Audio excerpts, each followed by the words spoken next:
श्रीराधाकृपाकटाक्षस्तोत्रम् मुनीन्द्रवृन्दवन्दिते त्रिलोकशोकहारिणि प्रसन्नवक्त्रपङ्कजे निकुञ्जभूविलासिनि व्रजेन्द्रभानुनन्दिनि व्रजेन्द्रसूनुसङ्गते कदा करिष्यसि मां कृपाकटाक्षभाजनम् अशोकवृक्षवल्लरीवितानमण्डपस्थिते प्रवालबालपल्लवा प्रभारुणान्द्रिकोमले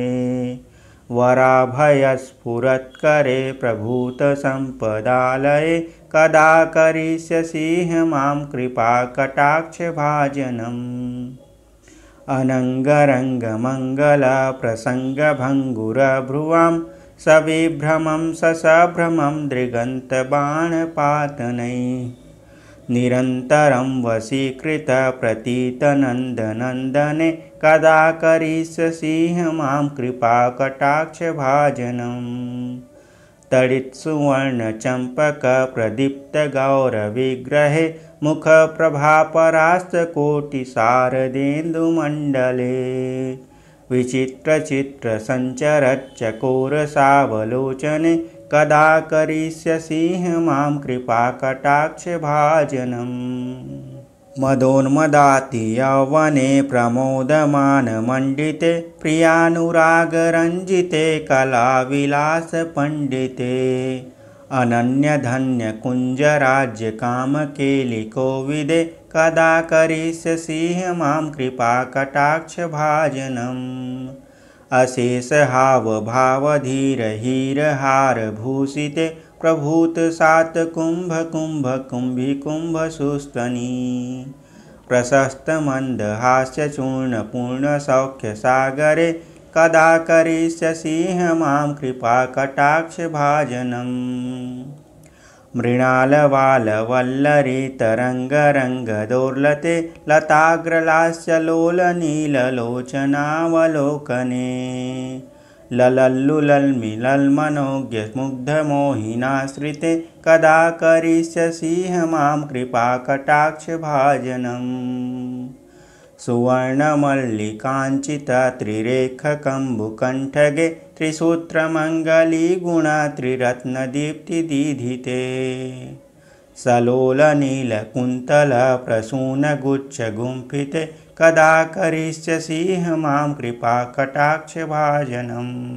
नितम्बबिम्बलम्बमानपुष्पमेखलागुणे प्रशस्त्ररत्नकिङ्किणीकलापमध्यमञ्जुले करीन्द्रशुण्डदण्डिकावरोहसौभगोरुके कदा करिष्यसि मां कृपाकटाक्षभाजनम् अनेकमन्त्रनादमञ्जुनुपुरारवस्खलत् समाजराजहंसवंशनिक्वणातिगौरवे विलोलहेमवल्लरी विडम्बिचारुचक्रमे कदा करिष्यसि मां कृपाकटाक्षभाजनम् अनन्तकोटिविष्णुलोकनम्रपद्मजार्चिते हिमाद्रिजापुलोमजा विरिञ्चिजावरप्रदे अपारसिद्धिरिद्धिदिग्धसत्पदाङ्गुलीनखे कदा करिष्यसि मां कृपाकटाक्षभाजनम् मखेश्वरी क्रियेश्वरी स्वधेश्वरी सुरेश्वरी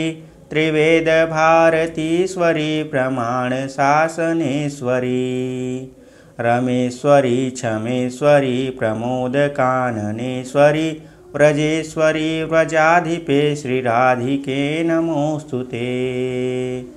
इति ममद्भुतं स्तवं निशम्य भानुनन्दिनी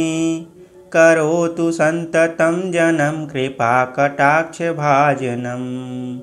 भवेत्तदैवसञ्चिता त्रिरूपकर्मनाशनं लभेत्तदा व्रजेन्द्रसूनुमण्डलप्रवेशनम्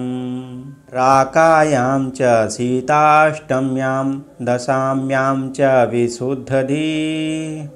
एकादश्यां त्रयोदश्यां यः पठेत् साधकः सुधीः यं यं कामयते कामं तं तमाप्नोति साधकः राधाकृपाकटाक्षेण भक्तिः स्यात् प्रेमलक्षणा उरुदघ्ने नाभिदघ्ने हृदघ्ने कण्ठदघ्नके राधाकुण्डजले स्थिता यः पठेत् साधकः सतम् तस्य सर्वार्थसिद्धिः स्याद् वाक्सामर्थ्यं तथा लभेत्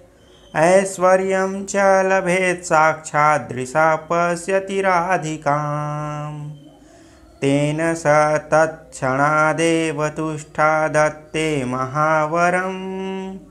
येन पश्यति नेत्राभ्यां तत्प्रियं श्यामसुन्दरम्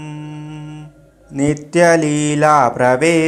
च ददाति श्रीव्रजाधिपः अतः परतरं प्रार्थं वैष्णवस्य न विद्यते